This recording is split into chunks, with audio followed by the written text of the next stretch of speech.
Hi, I'm Wendy Turner, Executive Director of Michigan Public. You might have heard that public media is under threat. You're not wrong. But I come to tell you that your voice has power. Visit protectmypublicmedia.org, contact your lawmakers, and take a stand today. Hey, it's Mercedes. The Dish is back with another food story. We'll be dropping new episodes each month, so please stay tuned. Today's story takes us back to 2014 in Ann Arbor. That's when Eric Holloway started making cheesecakes with his mom. Before that, Eric was in a bad place. But he's come a long way, from growing pot for a living to baking cheesecakes.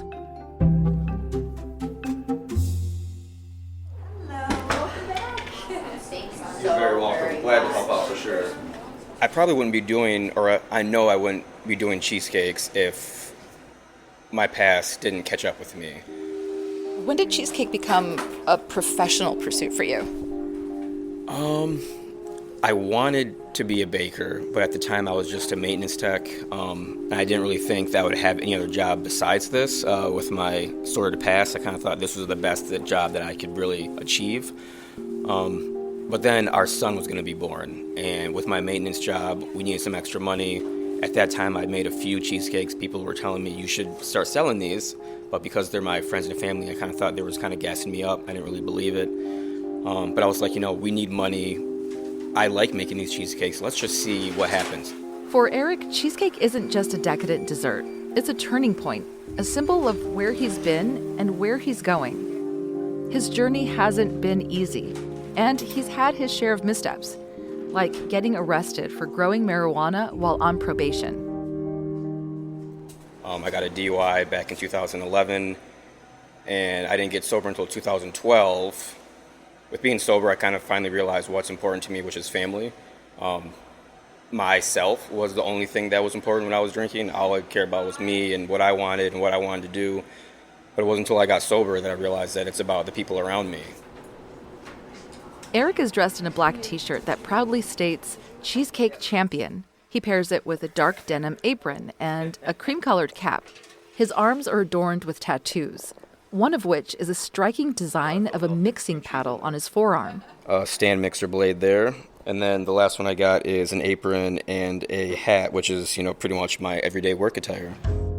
Eric now owns his own business called EK's Cheesecakes, and he owns a brick and mortar with another baker. He's building a legitimate business out of something that once seemed like a pipe dream. I'm Mercedes Mejia, and this is The Dish, a podcast about Michigan's vibrant culinary scene. Today, the story of how not one, but 2 cheesecakes baked at Thanksgiving years ago helped Eric turn his life around. Tell me some of the flavors that you have.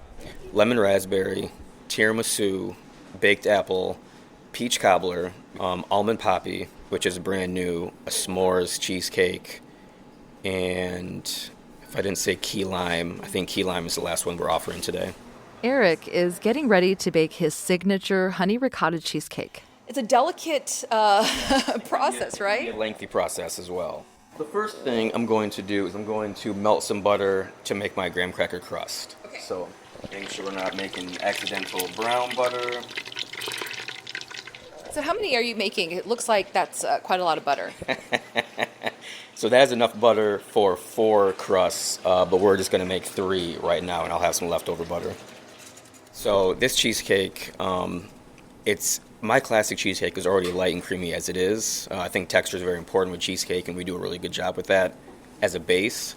But with the honey ricotta, what you're getting is a little bit even more creamier texture. So it's not like your New York style where it's really dense and the honey kind of offsets the ricotta, so it still has a little bit of the sweetness. And since having my own bakery, we've incorporated local honey. Is this one of your best sellers as well? This is number 1 on the website. And it's simple. I mean, people kind of gravitate towards the classics, especially if they're buying, for me, the first time. They want to try something like the French silk that has all these stuff on it.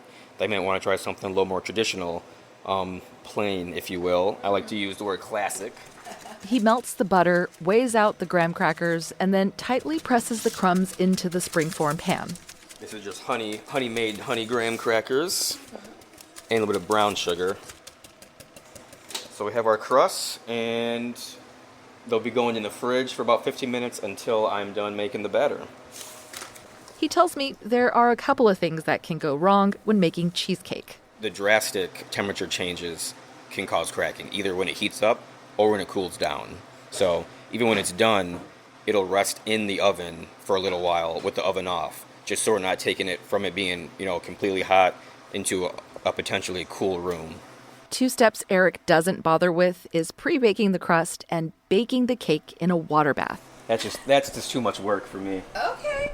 I'm not going to lie, a few of ours have cracked, but not enough to where I'm going to incorporate a whole new system into our routine. Eric didn't always see himself as a baker. In fact, for a long time, he wasn't sure where he was headed. What was that step like for you, sort of just saying, hey, this is important, I want to focus my life elsewhere? It probably, to be honest, I thought, honestly, that I'd be growing marijuana for the rest of my life. That was my life plan. It's what I thought I was good at. It's what I wanted to do for the rest of my life. So when I was caught and I was in jail, I had to pivot and figure out what my next passion was going to be. And I had no idea what that would look like. I thought maybe a graphic designer, because I like designing t-shirts, so I kind of thought that was the route I would take.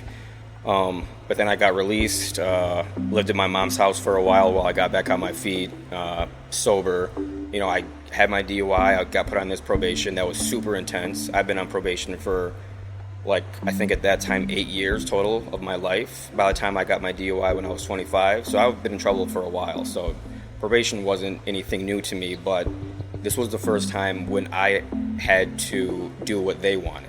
Somehow, on any probation I was on in the past, I was able to kind of skirt away and still do what I wanted. Whether it be drink or do drugs, I always found a way to still do that while on probation and never got caught. And it wasn't until being sober for about 8 months that I realized that I was actually happier then than I was ever before. So we have our cream cheese in here. We also have our flour and sugar. And then I like to do a hand mix before I let the KitchenAid do the work. Eric's wake-up call didn't happen overnight, but as he worked toward sobriety, he found himself thinking back to his childhood, back to his mom. We grew up to where she worked all day, single mom, just raising me and my brother. So she would come home and she'd be tired, so we would eat out a lot for dinner, either McDonald's or Burger King or even a sit-down restaurant, 6 days out of the week. But on Sundays, she would make, spaghetti or make the meal all herself. But then came along Thanksgiving to where she made 2 cheesecakes. And because she didn't really cook, let alone bake, I thought she bought them because they looked really nice. They looked, picturesque and something that you would buy at a restaurant or a grocery store. So I asked her, where'd you get these? And she said, no, I made these. And I was like, no, you can tell me where you got these from. And she's like, no, I normally make pumpkin pie, but I wanted to try cheesecake, and they were perfect. A New York cheesecake with a sour cream topping that's baked on for the last 15 minutes. And that was the first cheesecake that I ever made, that flavor. And now, 10 years later, I'm understanding how difficult that flavor is to make, because I've made it myself, and I've either underbaked it to where the center is not done, or you overbake it and you crack the sour cream topping. But somehow she made these 2 gorgeous cheesecakes that I was just pretty much just fell in love with. And I was just so interested that I wanted to see, what the process was to make those cheesecakes. And then that was kind of it. Eric worked a few odd jobs while on probation, but he was always drawn back to this thing he loved, baking with his mom. What does your mom say about the cheesecakes? Has she tried them? Oh, my mom was my very first employee. It was just me at the time, and she was free, so it was nice to have her in the kitchen with me, because I also fell in love with cheesecake in the process, but baking with my mom was super cool. Me and my mom were close. We didn't really do a lot of things together, but we were still very close. But baking in the same kitchen was amazing. So we've died laughing a few times. I have videos of her just struggling, and I'm commenting about her struggling, and we're both laughing. But I think that's why our cheesecakes are also so great, is mood through the food, is what I say. And our cheesecakes are pretty great because we have a good time making them.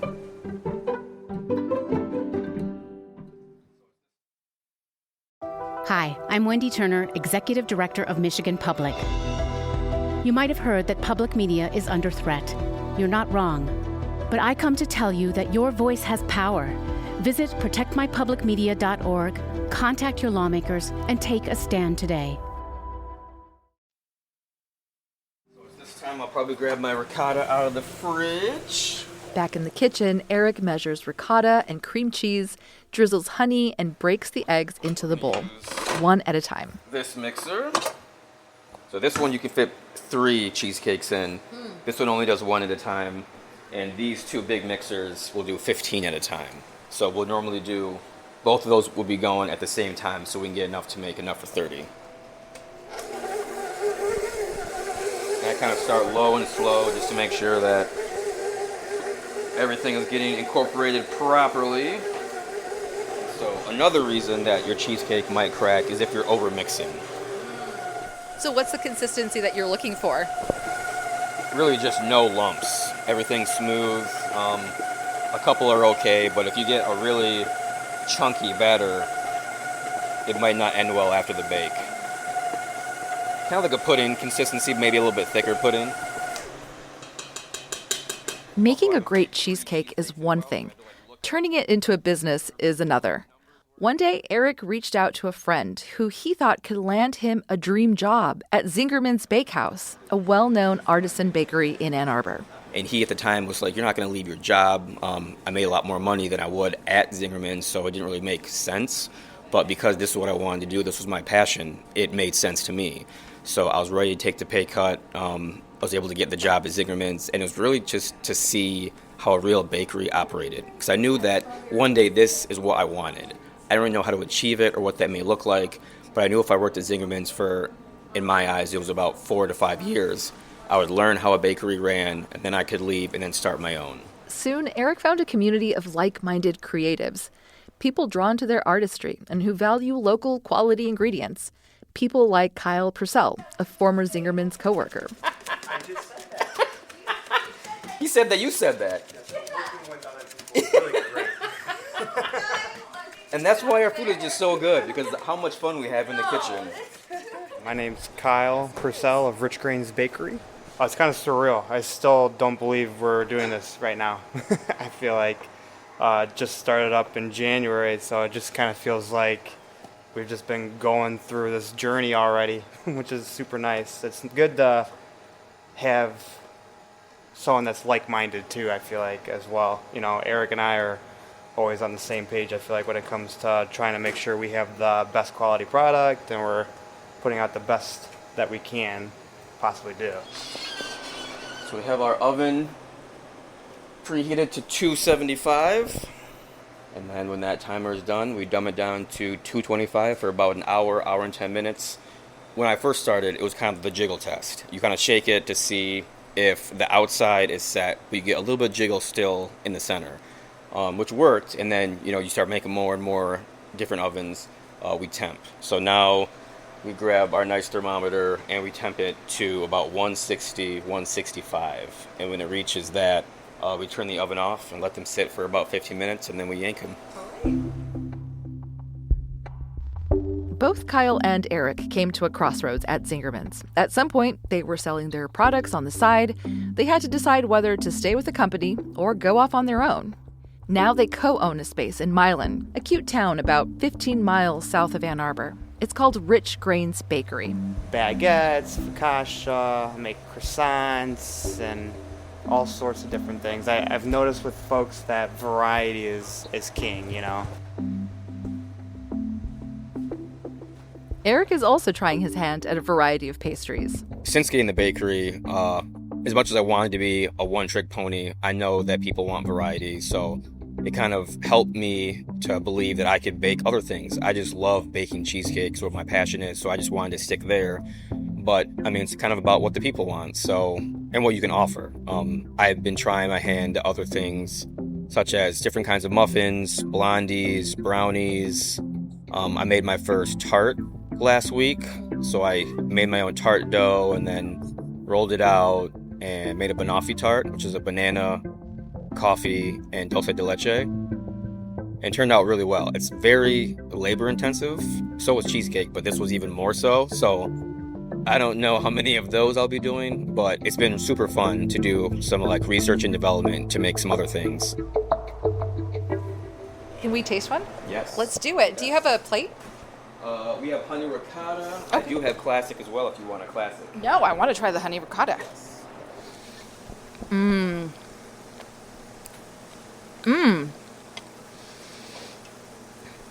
Wow.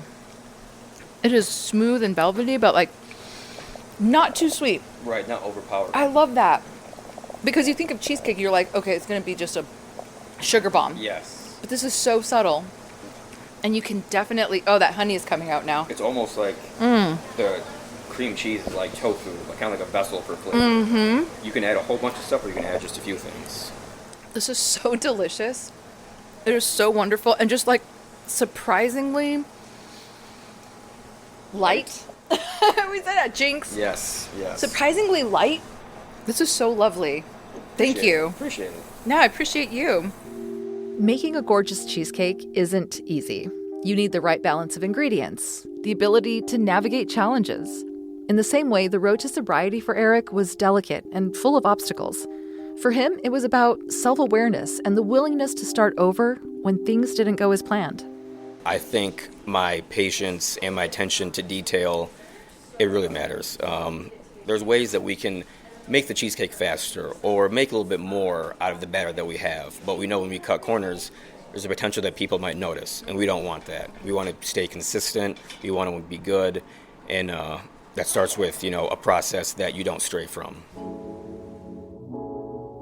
Eric found that baking gave him something he hadn't had in a long time, a sense of purpose. I think that's what I fell in love with, is just the creating and kind of the science experiment of like, okay, let me change something to see what the outcome might be. And I find that with baking, which is crazy because it's so different from what I thought my life was going to be. From selling marijuana to selling cheesecakes is pretty crazy, but I wouldn't have it any other way. I think your story will inspire a lot of people listening to, maybe make different decisions in the future for themselves. Yeah, and there's help out there. I did not get here by myself. I had a lot of help, whether I wanted it at the time or not. I certainly did not get here just all on my own. I had a lot of help to get here. So if you're struggling, there are places out there, there are people out there that can help you if you're humble enough to accept it.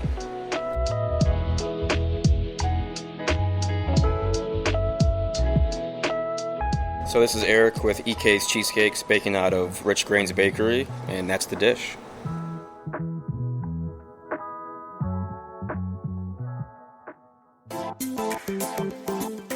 EK's Cheesecakes offers small batch and custom orders available for delivery or pickup. Check out his website for details. That's linked in our show notes. The Milan storefront is open on Fridays and Saturdays. Customers can pick up whole cheesecakes and slices, plus a variety of breads and pastries. Huge thanks to Eric for sharing his story and inspiring others to pursue their passion. Also, we'd love for you to take a few minutes to fill out a quick survey. There's a link in the show notes. We'd love to hear from you. It helps us make the podcast better. Is there a culinary creative we should get to know in your area? If so, tell us about them. You can send us your tips to TheDish@michiganpublic.org.